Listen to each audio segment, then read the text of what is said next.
Hi folks, Phil here from Art Tutor and welcome to lesson number, Lesson number 6 in the Isolation Art Challenge series. So for this one, I thought I would do another drawing tutorial, this time though focusing specifically on a technique called the enveloping method.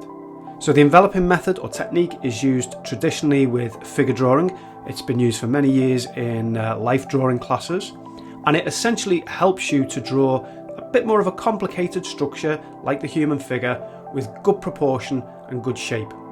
Now, rather than drawing a figure, which is a little bit more advanced, I thought we'd introduce this technique, this enveloping method, by drawing our own shoes. So I've got here a reference photograph of my own feet that I took yesterday, and I'm going to be using this one to go through the process with. This reference photograph you can use however you want to follow along with me, but the idea is that you can follow along what I do and then take a photograph of your own shoes and your own feet or somebody else's shoes in your house. Or better still, you can see how this method transfers to working from life. So the materials for this one couldn't be simpler. All I'm going to be using is a pencil, something like a HB pencil will be fine, a piece of paper, any regular drawing paper, sketching paper will be good for this, and an eraser.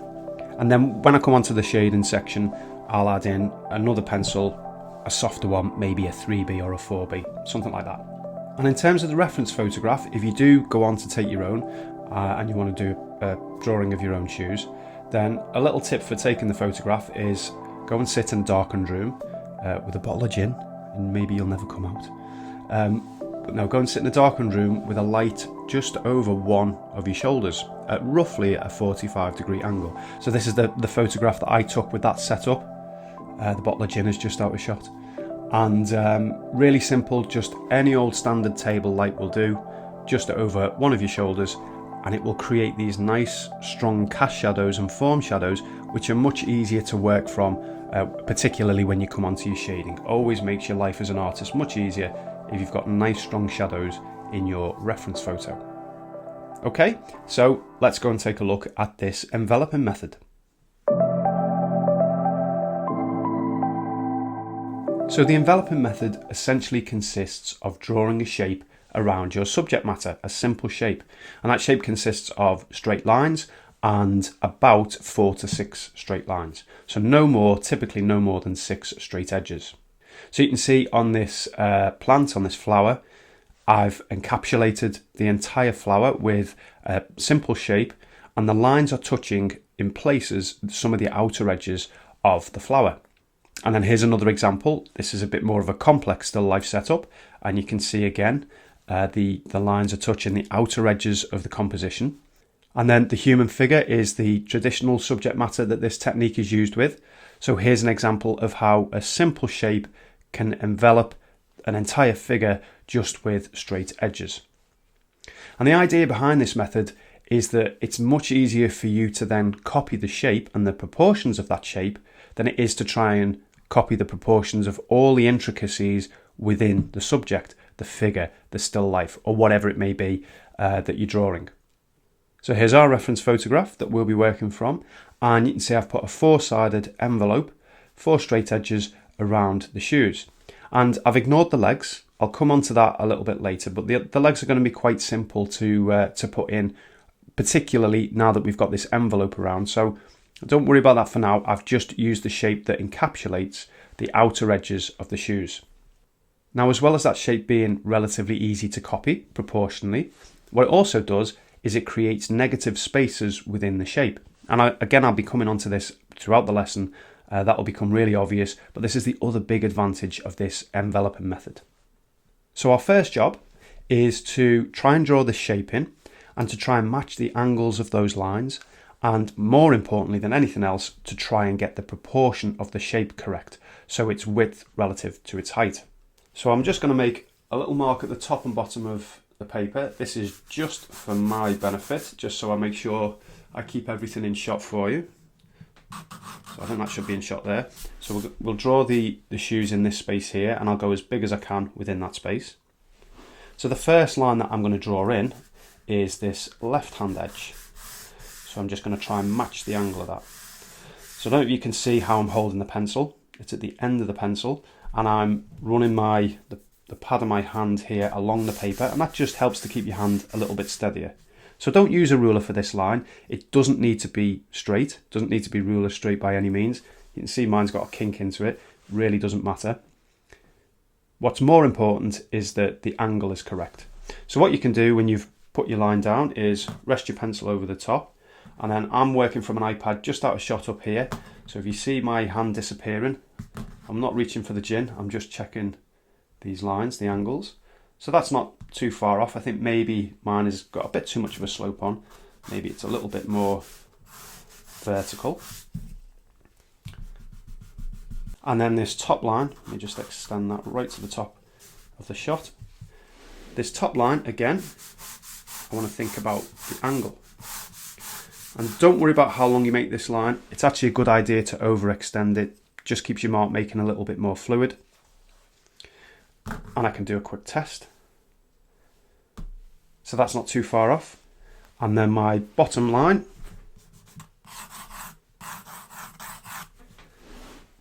another quick test. Maybe a touch steeper. Now this last line that I put in, this fourth one, this is the one that's really important because this determines the overall proportion, doesn't it? If I put it over here, it's going to be too wide. If I put it here, it's obviously going to be too narrow. So at some point between here and here, there is a placement that gives me the correct proportion. And the whole point of this method is that we get those initial foundational proportions in good place. So what I'm going to do is I'm going to just try and do this by eye, but I'm actually going to do it so that it's incorrect. So I'm going to make it what I think is a little bit too wide. You watch now, it'll be perfect. And that's probably not actually too far off, but the way that we check is that you can take a diagonal line from here to here.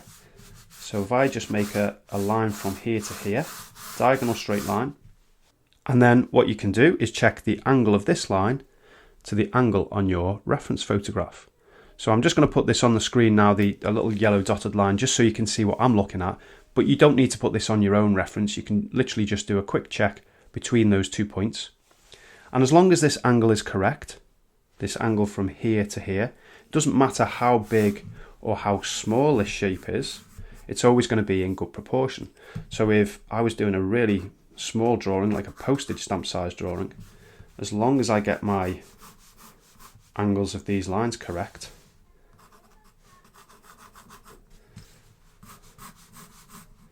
this shape is always going to have the same proportion as this one, as long as this diagonal runs from this corner to this corner. And we can go any size in between or bigger, and the proportions will always be maintained. And a really simple example of this is a rectangle. So if I've got a rectangular shape there, and I want to draw a much bigger version of this rectangle, I'm not quite sure where to put this bottom line, so I can just take an angle from here to here, or it can be from there to there, it doesn't matter. I can take that angle, I can then, let's just straighten the paper up, I can then copy this angle. So I'm just going to try and do this by eye. There we go, and I then know if I take this line across here, and where this point and this point meet, that this shape is going to be in good proportion. And if I want to do a much smaller one, doesn't matter what size I draw, as long as this, that's about right, as long as this angle is correct in between the two, the proportions will always be maintained. So I don't need any of this. You don't actually have to draw this line on, you can just do the check. Okay, so I'm just drawing it on so you can see what it is that I'm looking at. I can get rid of that now. Now obviously if you go on to work from life, if you do a drawing of your feet from life or of a figure, you can't have these lines, you can't draw them in mid-air like I've drawn them on top of the reference photograph, but you can visualize them, and that's what artists do. It takes a bit of practice, but you visualize and you measure by holding your pencil up, closing one eye, you kind of visualize a shape around your subject, and then you copy those angles down onto your paper, and this is then your starting point. So with this starting point in place, what I can do now is start to look at the big overall shapes and the angles that make up the shoes within this. And what's great now is that we've also got some nice negative spaces to work with. So you can see a little negative space in the top corner here. I'm actually going to just put a straight line in so you can see what I'm looking at. We've got this wavy sort of negative shape in the middle here. There's a little thin slither of a negative shape here. There's one around the bottom here, which we'll come on to in a moment. And there probably will be one in this corner as well, in this corner, but obviously the legs are covering that. So what I'm going to do is start with the biggest, most obvious shapes, or not even shapes, but the biggest, most obvious lines within this composition. So I can see a nice sort of straight line here to represent the outer edge of this left-hand shoe, and then a line here to represent the outer edge of the right-hand shoe. And all I'm concerned about at this stage is the angle of that line. So I don't want to be bothered with any of the undulations, so the undulations and curves within the sole of the shoe. All I want to think about is the angle of this line. And again, I can just check that with my reference. Okay, and then I can put this one in, and I can just roughly look at this negative shape. So I'm not going to get all the waviness in of that negative shape, but I can get an approximate width, in this place here. And it's much easier to see the width of this than it is to try and see the width of the shoes. So I'm going to put that line in for the shoe, for that right-hand shoe there, and then I can just look at the overall angle of that shoe, and that looks about right.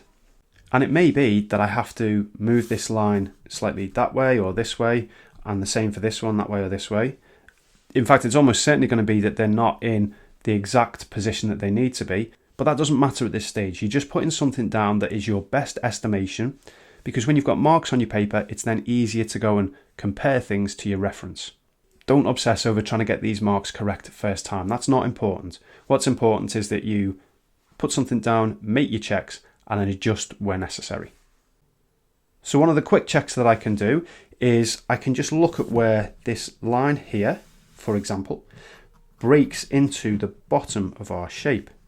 So it crosses there, and then I can look at the width of this bottom line as a whole, and I can see where does this line here break the width of this shape, and you can see that it's roughly halfway between this point and this point, roughly.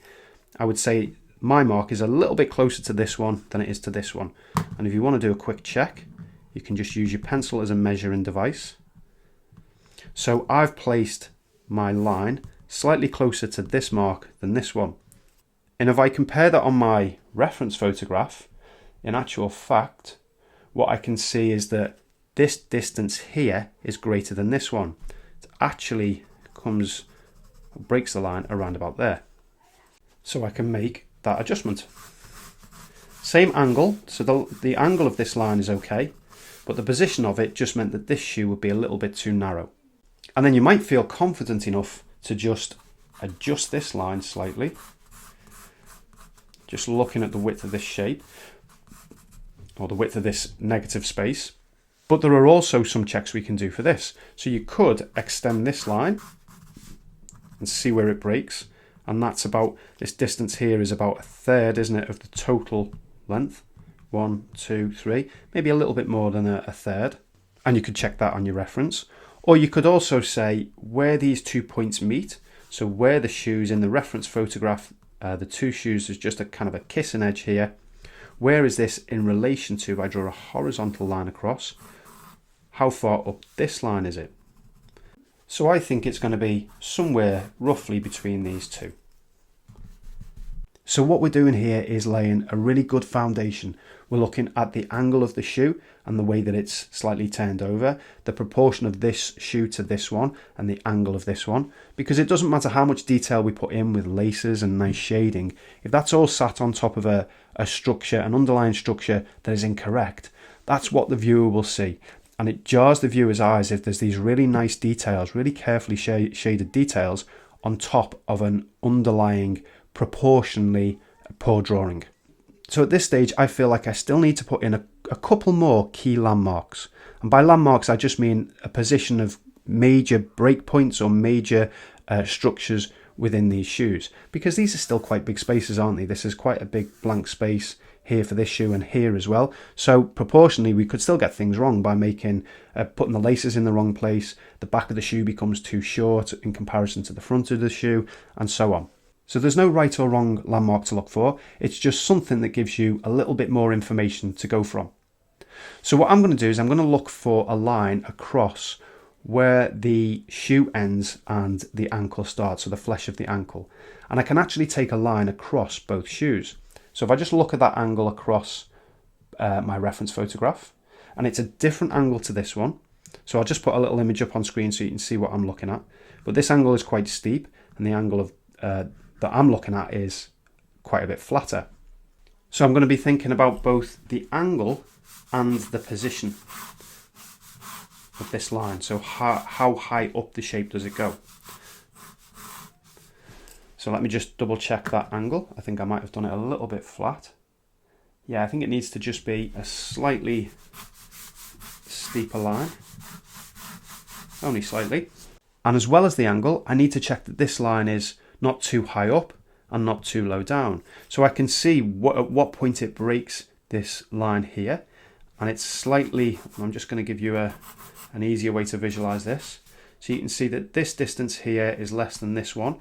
So it's slightly below the halfway point. And on here,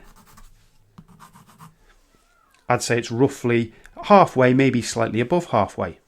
So I can go and check that again on my reference.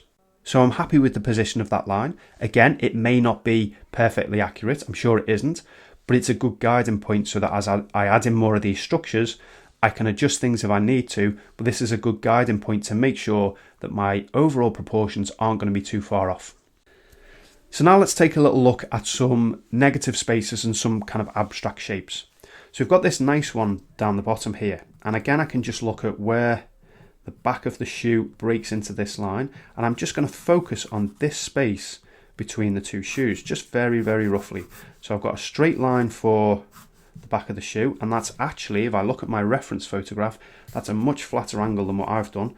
So it just really does pay to keep checking your marks. Don't kind of rely and get lazy on what you think you can see. Make quick checks because you'll be amazed at how often you're wrong. And this happens even when you're a bit more experienced. You've got to keep checking your marks. So this little kind of triangular space, the back of the shoe just starts to bend around there, and it creates this kind of funny little shape just here. So this is what I'm looking at. Obviously you don't need to put all of these marks in. I'm just putting them in so that it's more obvious to you. And I've already done this one here at the top. I'm just going to refine that slightly. And with this nice line and now the angle of this line, it makes it much easier for me to start putting in the undulations within this shoe. But again, I'm still going to think about these as straight lines. So rather than trying to draw one neat continuous curve, which is really difficult, I'm going to look at this as a straight edge. I can measure that angle. And then I can see how it becomes a straighter edge. And the angle of this line is actually, it's almost vertical. It's actually just points in this way a little bit. And then it comes out here again. And this point here is slightly above our line, this line here that I put in for the tongue. So I know then that the angle can come out here. And then I can do the same for this side, so there's a little bit more of an angle to this one. And now I'm just looking at the width of this shape. And I'm looking at the negative space, so I'm looking at this shape here, and I'm trying to recreate that shape. I'm not looking at this space here, I'm not looking at this space here, I'm looking at this space in here. And it all gets a little bit lost in the shadow around this bit, so don't worry if you can't see it. I'm having trouble seeing what's going on in there. And it won't matter when we put the shading in because it'll all get lost within the darks of the shading. And I've got a little tiny slither just here, so I can just remember that when I come to put the jeans in. So let's just finish the top of the shoe. And again, I'm going to look at this space in here. So this space in here, little kind of triangular wedge shape. And that's going to help me draw the top of this shoe. And then with this line in place, makes it that much easier to put in this kind of shape here. So I'm going to look at this shape for the ankle, and I want to see how this shape is made with my outer edge of my envelope here and this outer edge here. So I'm just going to look at the laces now, and I can see how the knot just falls outside this envelope shape. Can you see that? And then rather than trying to draw in fancy laces at this stage, I'm just going to put in something really, really simple, really basic. I'm going to keep the marks quite light because the laces are obviously white and I'm going to have to erase them. Erase these marks later on. So I'm going to keep the marks quite light, and I just want to get in the angle and the sort of length of the lace without worrying about all the complexities and the undulations. That's for one of the final stages. And with those laces in place, it's quite easy then to put in this brown leather upper. So I'm just breaking through that shape, thinking about this distance here. And don't forget, this distance has to incorporate the white sole of the shoe.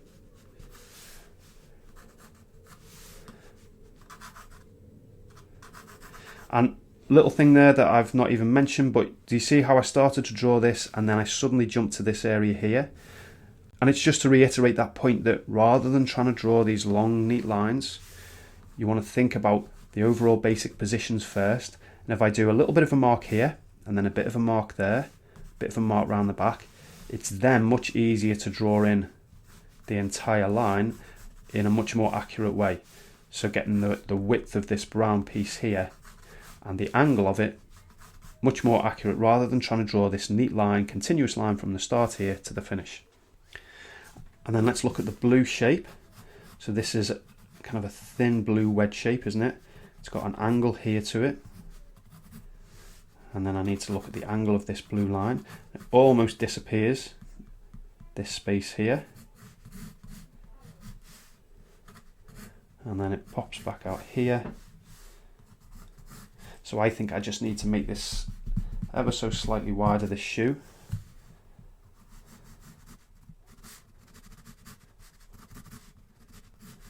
So I'm just trying to see this as a shape. Just this little piece here. And then if we put the sole in, so it wraps around there.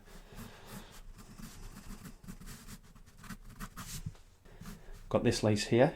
So let's try and get the position of this correct. So this little lace hole is just, I'm looking at the position of it relative to this one. So there's a slight angle between those two. It's not horizontal, just slightly above that. And then I've got the lace, which again, I'm just going to put in very, very roughly and quickly. Okay, and I'm going to go back up to the top of the shoe. So I just want to look now at this top shape here and just think about the shape of that, the width of it. Where does it break the lace? If I extend this line, see if I extend that line, how it actually on the reference photograph, it goes above this here. So I'm slightly out with something there. So maybe this needs to be a little bit narrower, or maybe this needs to be a little bit lower down. Okay, so I haven't done anything on this shoe, but I'm happy with the position of it and the size of it relative to this one. So I'll come on to that in a second. I'm just going to put something in for the leg.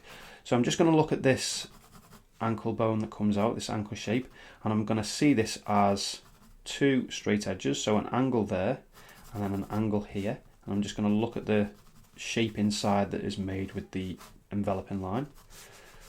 And then there's a little shadow that comes down here which helps me to judge this angle. I can do a quick measure. Okay, so that's about right. And then my jeans create this little shape. You see this shape outside the envelope?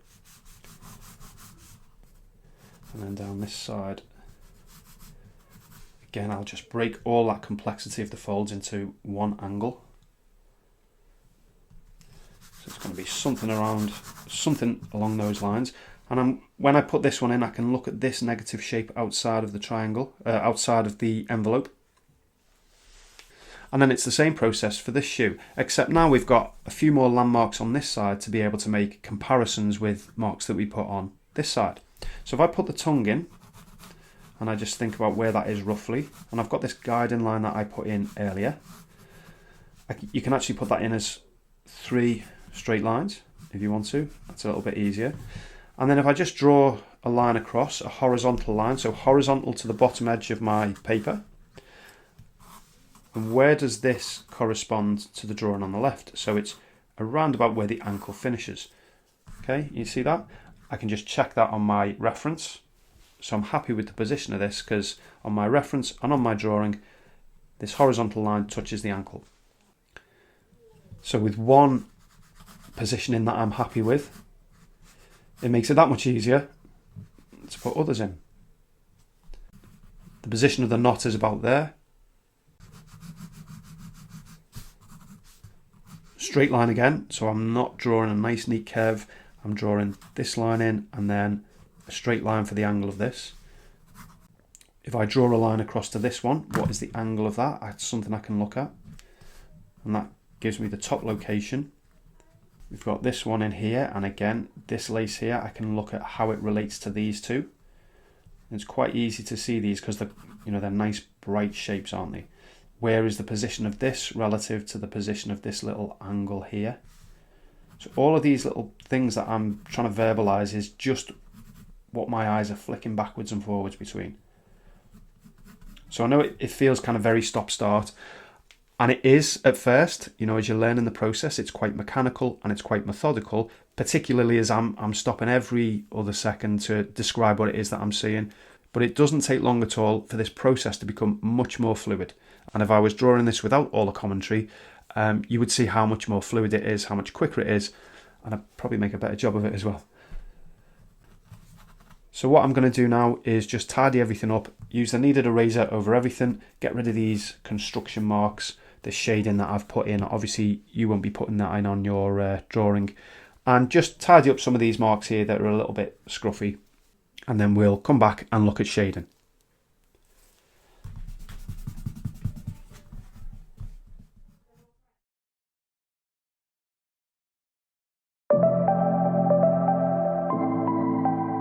Let's do some shading then. So I've got just two pencils, a HB and a 4B. I'll start with the HB, and then if I need any really strong darks, well, I am going to need really strong darks, especially in and around this area, I'll go over with the 4B. These, if you haven't seen them before, are by Staedtler. They are their Mars Lumograph Black range. Really nice pencils. They've got a little bit more carbon in than a typical graphite pencil, which means they don't reflect the light in the same way, so you don't get that graphite shine. They are difficult to erase though, so you don't get as many opportunities to adjust your mark, so not good for drawing out your initial line drawing as you kind of learn in this enveloping process. And I'm also going to work from a black and white photograph. Really handy tip just to help you see tonal values a little bit more easily. And what I've done with the reference photograph that I've provided for you to download is just adjust some of the contrast, the lights and the darks a little bit, just to create a greater range of values. So the darks are a little bit darker, the lights are a bit lighter. Again, that's just a simple little thing you can do to help speed things up a bit, because it means I can allow more of the white paper surface to show through for those brighter highlights, and it just gets rid of several layers of variation. So where the regular photograph might have lots of kind of subtle tones within a shadow area, what it tends to do is just flatten those into kind of one or two tones, which just makes it a little bit quicker for you to then shade. There's not as much complexity in it. So the first thing to do then is to mark out where the major shadow shapes are. So the form shadows and the cast shadows. And if you're not familiar with the difference between form and cast shadows, don't worry about that for now. You don't need to understand that for this particular lesson.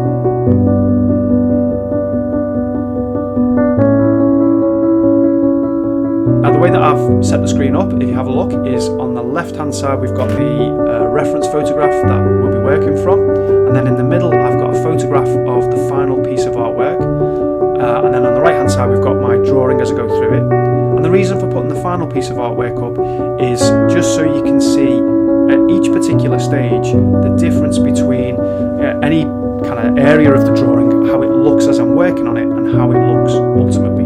The way that I'm going to teach this particular section of the lesson is to be quite detailed and thorough in my explanations of the earlier stages of the shading process, and then I'll speed things up as it progresses.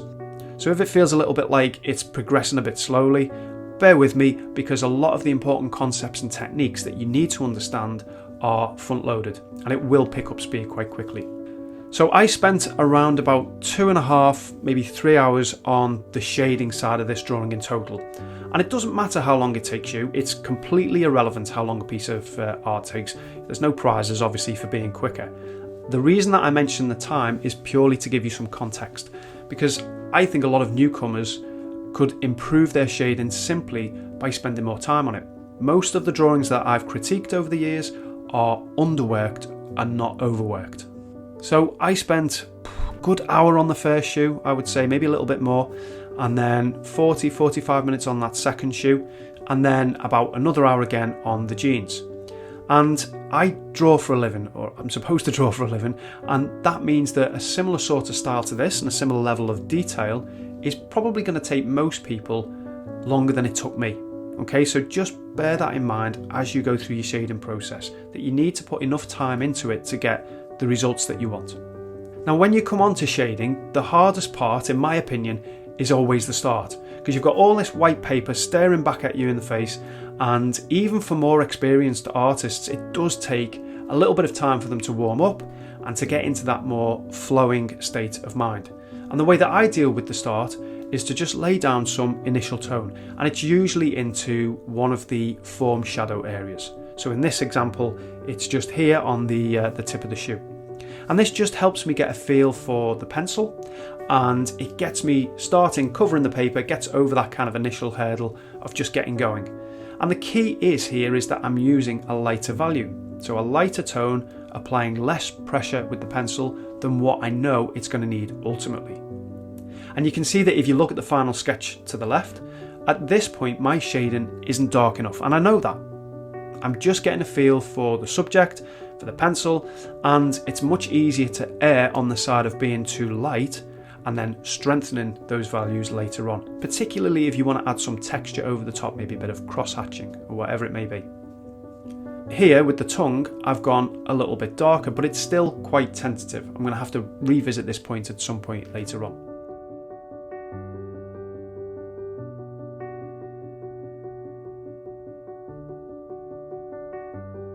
Now, this piece of leather that I'm shading is a different material from the rest of the shoe, which is canvas, and it's also a different colour as well. So if you look at the reference photograph, I'll just put the colour one back up for a moment. It's brown as opposed to blue, but what you can see back to the black and white reference is that the value of the brown and the blue is actually very similar. So I'm just trying to figure that out by squinting my eyes, and again I'm being quite tentative with my shading because I'm not sure at this stage how dark to go in this particular area. So I'm just erring on the side of being a little bit lighter than what I think I'll need to be ultimately. So now I'm putting in a few dark shadows, very small ones, under these laces, and this is the first time that I'm starting to see some contrast. So the difference between a dark and a mid-tone, the dark of the shadow and the mid-tone of the brown leather. And here I'm adding a bit of extra tone where the leather meets the ankle, and that's to start to show the rounded edges of the leather. So if you look at the area in the reference photograph, this area I'm working on, you can see that there's an ever so slight increase in darkness where the leather starts to kind of curve over and meets the ankle. And it's really quite subtle, and I think a lot of newcomers will miss this and they'll just shade it as one flat tone. But it's these little subtleties that you need to observe. I'm playing about with adding a little bit more value here, but I'm just testing it out. So I'm just getting a feel for whether a darker value looks better. And before I do too much, I move on to another area.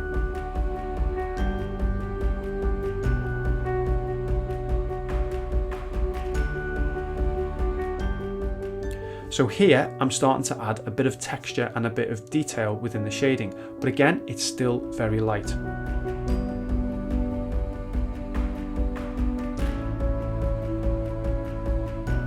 And then I'm putting this shadow line in, so you can see this shadow line up here, and look how it's a kind of a jagged edge, and there are areas of hit and miss within that line. So it's not a solid black line, and it's definitely not a neat line.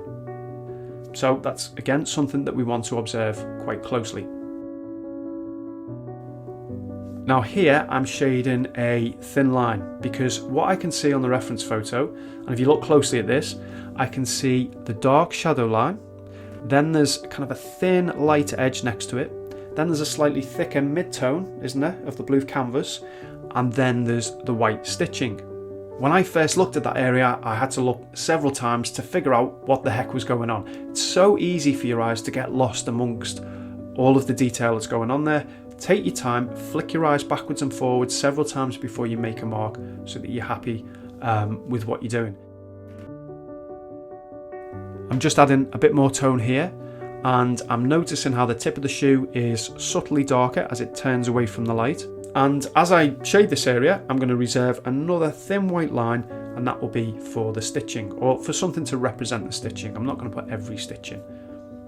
If you look on my final drawing, by the way, you can see how the stitching and that white highlight edge isn't particularly crisp on my drawing like it is in the reference, and that's in part the limitation of the materials. So the pencils that I'm using are quite soft. The paper surface in particular has got quite a few peaks and troughs in because it's got quite a lot of texture, and the size that I'm drawing at as well just makes it very, very difficult to get super sharp detail.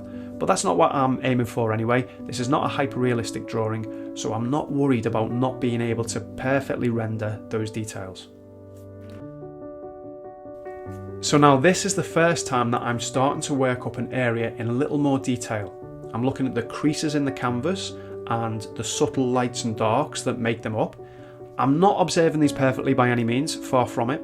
I'm just picking out one or two to give an impression. The most important thing here is the subtle difference between the lighter areas and the darker areas. So it's not harsh lights and darks. If you squint at the reference photograph, defocus your eyes, squint them down, you can see that most or all of that detail disappears. It's very, very subtle. So you need to put it in very subtly with your shading. So now in the same vein, I'm starting to add more darks to the top of the shoe and into that shadow area.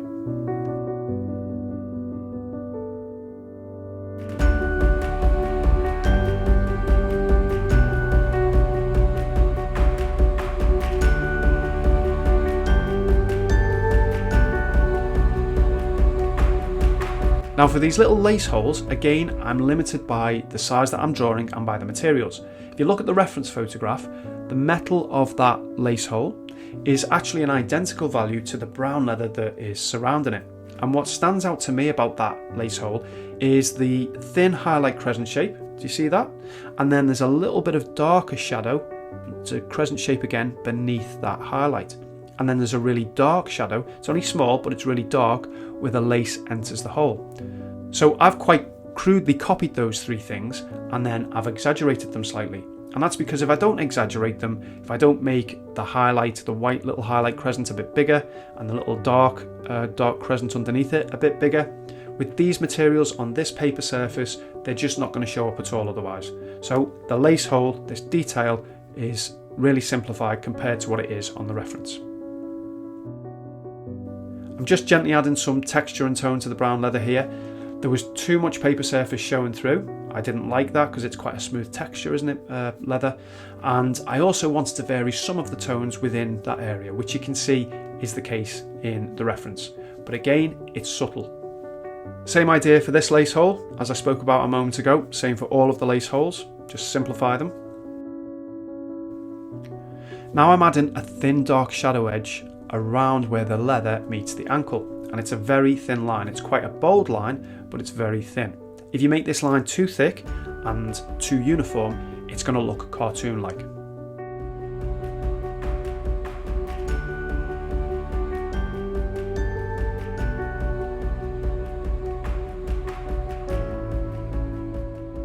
Here I'm adding some tone for the bottom panel of the canvas on the shoe, and what you'll notice is that I'm going to leave the thinnest of white edges between this canvas panel and the one above it.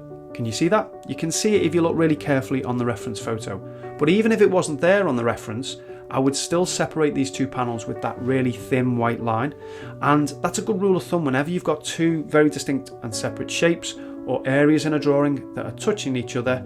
Try and separate them.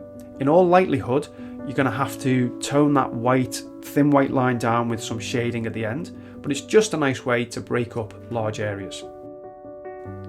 Here I'm just adding some very light cross hatching. It's only subtle. Subtle is definitely the word of the day, by the way. to represent the nature of the canvas texture, but as subtle as it is, what's important is that the angle of the cross-hatching lines match the angle and the slope of the face of the shoe. Hopefully you can see that. Back to this area again, and I'm strengthening the shadows in and around the lace. And there's some detail within that gap made by the lace, it's not all just black. So I'm reserving little areas of lighter undertone to represent bits of stitching, other little bits of details and so on. Now I've switched to the 4B pencil, so the softer, darker 4B pencil. I'm going to start strengthening some of the darker, stronger shadows. The first one that I've chosen is on the tongue, around the lace knot. No particular reason, it's just a dark that jumped out to me. And with the 4B pencil, I can start to add some of the strongest darks now within the cast shadow on the back of the shoe. So I can just fill that area in really quite quickly. It's not particularly important what type of mark making I use because it's all going to get lost. What is important is the shape of the shadow. So just look how the shadow edge has curved edges across the various different panels within the shoe. Look how the shadow on the white lace is slightly further back, and that's because the lace is raised. If I'd have just used a straight line for the edge of this shadow, just run it across in a straight line, it would have looked completely unnatural. And then I can carry that cast shadow on into the ankle. Obviously that's going to be a much lighter value.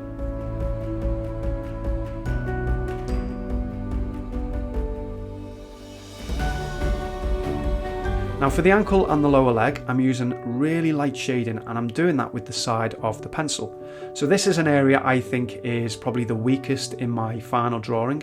If you look at that final drawing, can you see how my ankle looks a little bit flat? A bit like a cardboard cutout almost. It doesn't have that cylindrical, solid feel to it. So I probably need to add a little bit more shading, particularly on the left hand side, just to improve that area somewhat. Here I'm just adding a little bit of detailed stitching. So these are literally just slightly elongated dots. I just wanted to see at this stage what a little bit of detail would look like. Again, I'm not going to be too concerned with with all the white stitching. And now I'm just blocking in the cast shadow. It's actually not that dark. If you look at this and defocus your eyes as you look at that reference photograph, the cast shadow is actually about the same value, the same amount of darkness in it as the form shadow on the top of the shoe. On that top panel of the shoe, the left hand side where the form shadow is, that's the same strength as the cast shadow. That's a good little comparison that you can make in the same way that we made all these comparisons for the outline drawing. Do the same with your shading. So I'm going over that cast shadow a second time just to strengthen it, but predominantly I'm strengthening it where it's closest to the edge of the shoe, and then I'm allowing the shading to soften off towards the outer edge. And that's quite common with cast shadows. You can't really see it in the reference, to be fair, but it just helps to create some subtle variation across that shadow shape. Bit more stitching detail there.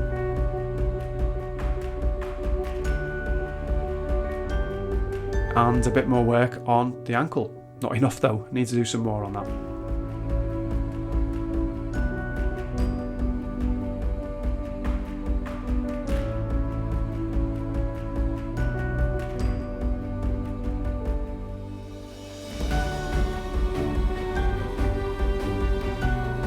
Alright, so on to the second shoe. Now we can move through this much more quickly. There are some important points that I want to make, but a lot of what I do here is a replication of what I've done in the first shoe, so it will be faster to explain. Now because I've established and I'm reasonably happy with the tones and the values in that first shoe, I can use those as an extra reference for this second shoe. And that's why this second shoe took me, I think it was about 40-45 minutes, as opposed to an hour or more for that first one. So the first thing I'm doing is I'm blocking in this big cast shadow, and this is going to be the darkest area pretty much within the drawing, particularly where the two shoes meet. So there's very little detail within that area, and a big part of that is the way in which I've adjusted the reference photograph. So increase the darks and increase the lights, again to help me make it a quicker lesson, a quicker sketch. I'm blocking in the shadow on the ankle quickly with one flat tone. So there are lots of kind of subtle lighter and darker areas within that, but for now I just want to simplify it as one block of tone. And like earlier, I err on the side of being too light so that I can then strengthen areas where I need to later on. And that's what I'm doing now. So I'm going over with more pressure with the 4B to darken areas where I think they need them.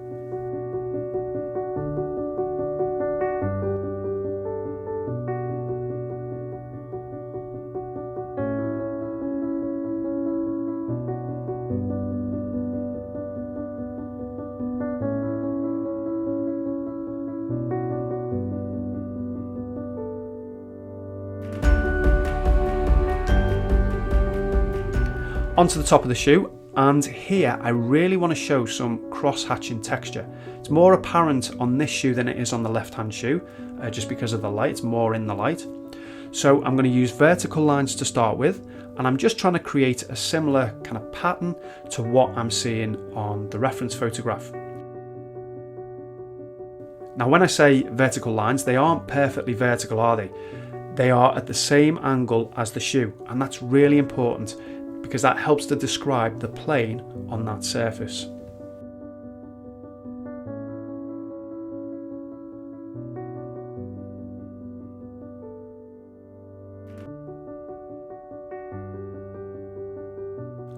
And then I can make a second pass, but this time with lines that are perpendicular at right angles to those first lines. So they're not perfectly horizontal, they're not parallel to the bottom of my piece of paper, they are parallel to the shoelaces. So they're following the plane at the top of the shoe, really important. And some nice dark tone on the left of this shoe, and I'm comparing the value of this to the values of the cast shadow that I've just put in. It's actually a little bit darker, isn't it, than the cast shadow if you look at the reference photograph.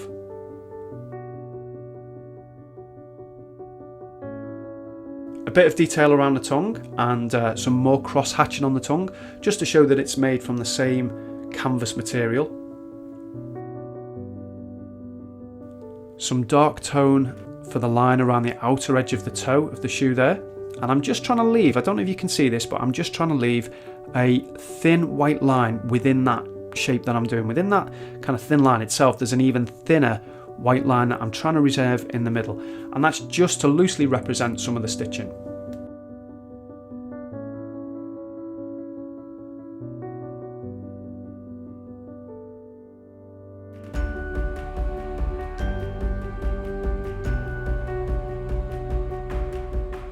Now let's look at the white sole of the shoe.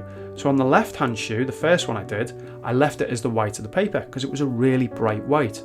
But here it's in shadow. And if you just look at the reference photograph, and again squint your eyes, defocus your eyes, and look at the contrast between that white sole and then the shadows or the darker tones either side of it. That sole is apparent even when you squint and defocus your eyes, so there needs to be an obvious difference in those values. But it's nowhere near as bright white as, say, the shoelaces on this shoe. Look how bright white those shoelaces are. And if you look on my final drawing, how much I've actually shaded that sole in, it's quite a dark grey. If we picked out a little spot of that and put it on a white piece of paper, it would actually look like quite a dark grey. And one of the most common mistakes that I see within the shading of drawings is that lighter areas, things that are white but within shadow, are not shaded dark enough. People see them as white objects, as white features, and so they only put a little bit of shading in for them. But a white object or a white area of a drawing in shadow is actually quite dark. These are nice little details to put in, the cast shadows from the laces. Just take your time observing the position carefully. Draw them out lightly if needs be first. And then some nice detail in and around the laces. And this is actually what draws the laces. When I say draws, that's in inverted commas, because you'll notice that at no point have I drawn the laces with harsh outlines. I'm letting the details and the shading inside the spaces within the laces draw them in negatively. And there's hardly any shading on any of the laces, just a light touch here and there where I maybe needed to separate a knot from a bow and that kind of thing. Very, very subtle.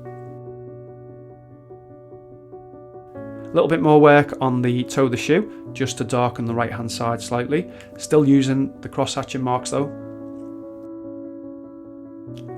And then a bit more work on the ankle, just to add some more subtle variation within that shape. That back lace I'd forgotten about, so watch how dark I actually shade that. It's actually quite dark. And then I strengthen the area around it as well. And so this is what I ended up with. Some of the darks are a little bit washed out under the lights for filming. So this is what the image looks like when I took a photograph of it in daylight. You can just better see the darks that way. And what I decided to do, which I didn't film because it was getting a bit lengthy, is to shade the jeans.